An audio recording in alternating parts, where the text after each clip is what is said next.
Welcome to ABC tutorial. Today we are going to talk about hypertensive disorders in pregnancy. Hypertension is generally defined as blood pressure greater than 140/90 mm mercury. Hypertension in pregnancy is defined as blood pressure greater than 140/90 mm mercury measured on two different occasions at least 4 hours apart in a pregnant woman. Hypertensive disorders in pregnancy can be broadly divided into four: pregnancy-induced hypertension, preeclampsia, eclampsia, and chronic hypertension. Pregnancy-induced hypertension occurs when the blood pressure is greater than 140/90 mm mercury on two different occasions measured at least 4 hours apart after the 28th week of gestational age.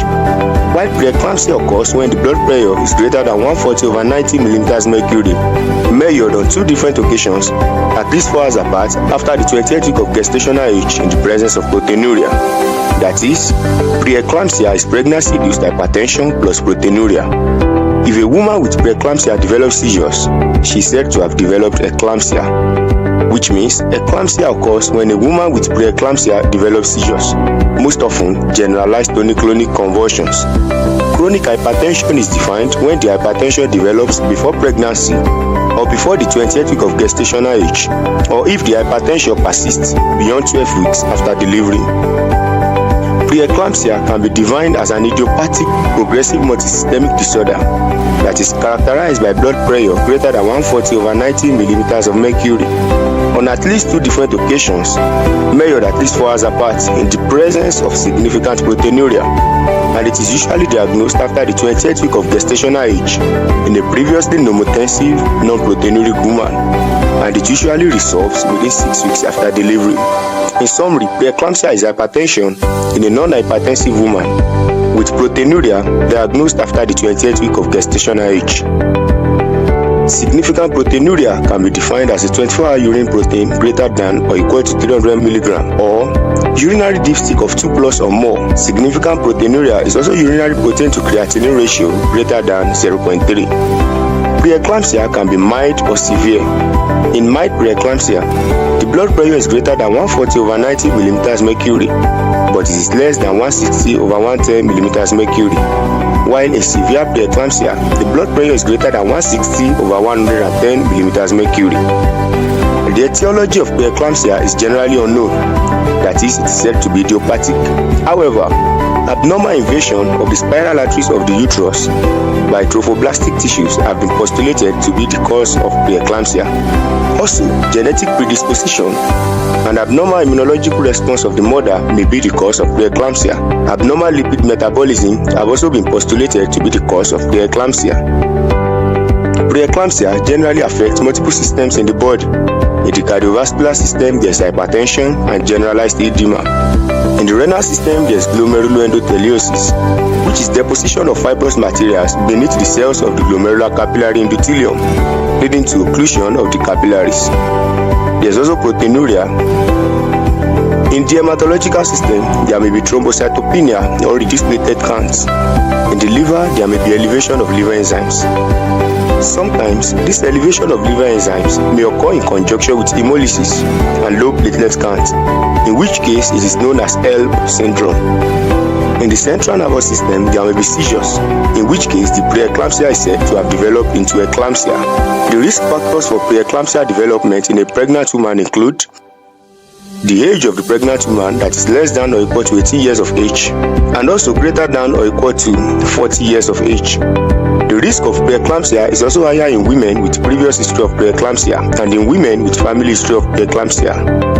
Preeclampsia is also more common in women who are pregnant for the first time, also known as premagravidity, and when the pregnancy interval is greater than or equal to 10 years. The risk factor is also increased in people with obesity, people with multiple gestation, and also in women who have had children but are now pregnant for a new partner, that is, new paternity factor.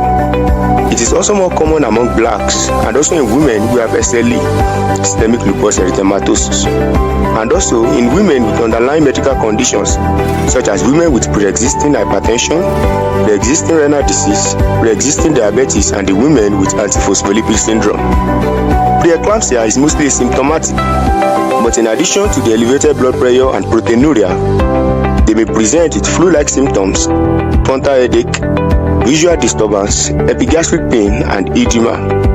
In women suspected to have preeclampsia, the following investigations are done to confirm the diagnosis and to rule out complications. The investigations include complete blood count, urinalysis, platelet count, clotting profile, liver function test, serum renal profile, ultrasound scan in order to determine the size of the fetus and the amniotic fluid volume, and also fetal cardiotochographs should be done. Treatment of preeclampsia depends on the severity and the gestational age of the fetus. Women with mild hypertension without proteinuria, that is, women with pregnancy-induced hypertension, are generally managed as outpatients, while preeclamptic patients are managed as inpatients. If the fetus is immature, the patient will be placed on bed rest and nursed in left lateral position. Their vital signs are monitored regularly. They are given antihypertensive medications to lower their blood pressure. Magnesium sulfate is also given in order to prevent development of seizures.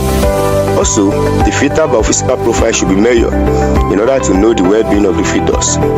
However, the fetus should be quickly delivered if the blood pressure is uncontrolled, or if the fetal cardiotocography is non-reassuring, or if there is development of seizures, that is, if the preeclampsia evolved into eclampsia. In a woman with preeclampsia in which the pregnancy stem, the management involves three phases: administration of antihypertensive medications, magnesium sulfate administration, and delivery of the fetus. Antihypertensive medications usually given in pregnancy include labetalol, hydralazine, nifedipine, and alpha-methyldopa. The magnesium sulfate is usually given as 14 grams start, which involves 4 grams given slowly intravenously and 5 grams into each buttock. They are then maintained on 5 grams magnesium sulfate given every 4 hours. This is continued until 24 hours after delivery or the last convulsion. This is known as the pre-child regimen. Other regimens such as the Sussman regimen are also available for the administration of magnesium sulfate in preeclampsia. Fetus can be delivered via vaginal delivery or via cesarean section, depending on whichever route is faster and safer. Complications of preeclampsia include abruptio placentae, in which the placenta separates from the uterus before the onset of labor, cerebral hemorrhage, renal failure, heart failure, preterm labor, liver failure, HELLP syndrome, which occurs when there is hemolysis, elevated liver enzymes, and low platelet count, intrauterine growth restriction, and intrauterine fetal death. Also, the preeclampsia may develop into eclampsia.